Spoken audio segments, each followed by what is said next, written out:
Sports teams and fans are most easily recognized by their team jerseys, and a well-designed jersey is something that both athletes and fans look out for. The visual aspect of any sport is very important from the commercial viewpoint too. In the NBA, jerseys feature that player's last name and number, but if Ja Morant had his way, that wouldn't be the case. Let's take a look at what he would like on the jersey instead. First up, Ja Morant wants to bring back a 2014 trend for NBA jerseys. Back in 2014, the NBA introduced jerseys that featured the nicknames of players at the back of their jerseys instead of their last names. So we saw some obvious ones, like LeBron James wearing King James, Dwayne Wade wearing D Wade, while Paul Pierce wore The Truth. But then there were some that really had us guessing, who is that? Mario Chalmers wore Rio, while Allen Anderson wore Double, responding to a tweet by a basketball news account, Legion Hoops, that asked if the nickname jerseys should be brought back to the NBA. The Michigan Grizzlies star Morant responded with a yes. The youngster didn't really get into much of an explanation of why this should be the case. While many players do have their nicknames, the Grizzlies point guard doesn't actually have one, or one that is public knowledge at least, so it's worth speculating what his nickname will be. This is, of course, only in the case that the NBA decides to bring back the nickname jerseys. So far, no nickname has become popular for him, even though he's been one of the most electrifying players in the last year. But given how popular he is, it shouldn't be difficult for the Memphis Grizzlies or the fans to come up with a nickname for his jersey. Hey, he could even crowdsource it from Twitter or Instagram. And why weren't the nickname jerseys used after 2014? The NBA's nickname jerseys made their debut during the Miami Heat versus Brooklyn Nets game at Barclays Center in Brooklyn, New York in 2014, and it came through after months of teasing the fans with leaked photos and possible nicknames that their favorite players would be wearing. Even the ESPN broadcasters got their own jerseys. Jeff Van Gundy got Notorious JVG, and Mike Breen got Gray Mamba. Well, to be fair, it was always meant to be a one-off event, like a nickname jersey night, but some people did feel like the move was way ahead of its time, and that now might be a better time to bring it back. Back in 2014, it was more of a gimmick than anything else. Some saw it as a move that went against the spirit of the team sport, with individual players getting more attention as opposed to the team. The chatter around the nickname jerseys around that time was that only a few of the players actually had recognizable nicknames, like King James and Ray Allen as Jay Shuttlesworth. Most of the players didn't even have famous nicknames, so they literally just used their initials, which was unlikely to catch on amongst the fans. Some fans even joked that the players had come up with lame titles for themselves, but perhaps the silliest one was using the Russian version of Andrei Kilienko's name on his jersey. Obviously, the majority of the NBA audience and fans couldn't even read Russian. Another reason could be that the fans just didn't want to buy the nickname jerseys. They were probably more invested in the ones that carried the names and numbers of their favorite team members. And if it doesn't make sense business-wise, then it doesn't make sense to continue. But nickname jerseys could actually work if done right. Our man Ja Morant might actually be onto something. We honestly think this is a great idea. For starters, they don't have to be permanent. They could be a special event kind of situation where each team could play one game each season in these jerseys. This would allow players to flaunt their cool nicknames and create some excitement amongst the fans too. Teams and players could ask fans to come up with names for players who don't have them yet.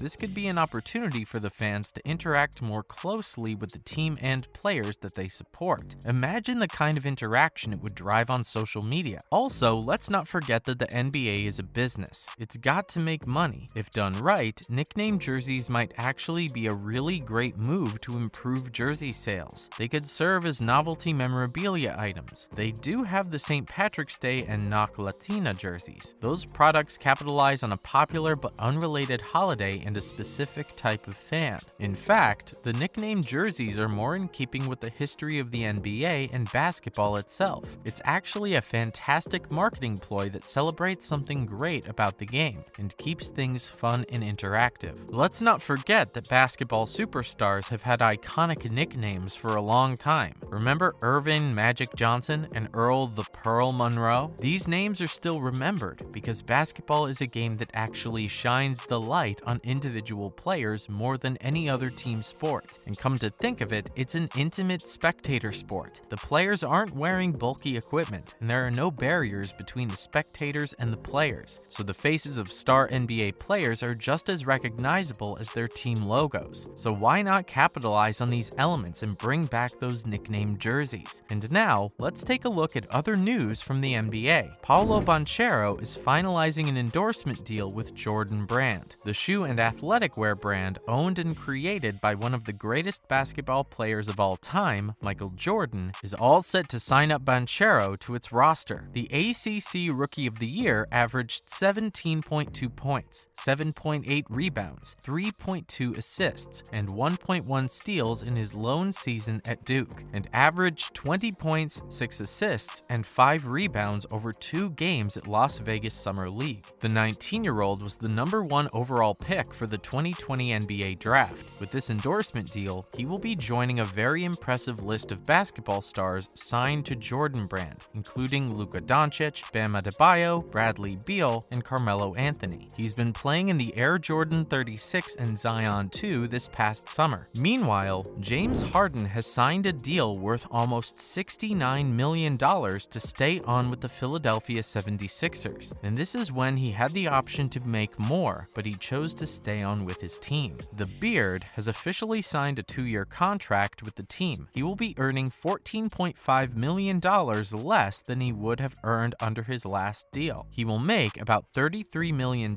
this year, and a little bit more next year with a $35 million player option. It seems that Harden has an option worth more than $47 million, which he declined. The reason being that he wanted to allow the 76ers the flexibility to compete for a championship with a better roster. The 32-year-old All-Star was very clear that Philadelphia is where he wanted to be, and was very sure that the team has what it takes to win. He said he felt right at home with the team and the city. Daryl Morey, team president of basketball operations, seemed quite proud as he posted a picture on Instagram of him posing alongside Harden as the 10-time All-Star guard signed his contract. However, there still seems to be trouble in paradise, because just hours after the news of Harden's deal, news broke that the 76ers are being investigated for tampering in free agency. According to an Associated Press source, free agent deals with James Harden, PJ Tucker, and Danuel House are under scrutiny. The Philadelphia 76ers are being investigated by the NBA for possible tampering in off-season free agency moves involving the 3 players. The source also said that the team is cooperating with the investigation. Harden signed a deal worth over $68 million over 2 seasons. ESPN also reported Friday that there are some questions involving him and the team having an implicit agreement about a future contract. Tucker signed a $30 million 3-year contract, and House signed for more than $8 million